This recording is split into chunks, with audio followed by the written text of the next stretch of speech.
itulah makanya supaya betul-betul TGUPP ini bisa paripurna lengkap.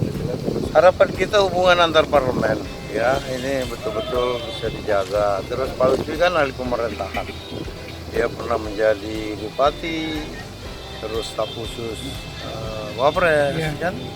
Nah kita butuh orang-orang yang punya jaringan. Ya. Tentu kita berharap dengan TGUPP ini ada akselerasi yang lebih cepat. Ada mungkin target Pak yang diberikan untuk anggota baru TGUPP ini Pak? Nggak ada ya target. Pokoknya kita kerja bareng lah. Bagaimana kita bersinergi ya. Ya tentu kalau banyak kepala yang memikirkan sosial ini tentu akan lebih baik. Ya.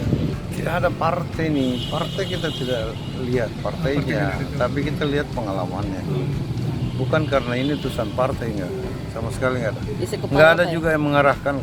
Isi kepala. Iya. Jadi kita mengangkat ini semata-mata karena profesionalisme.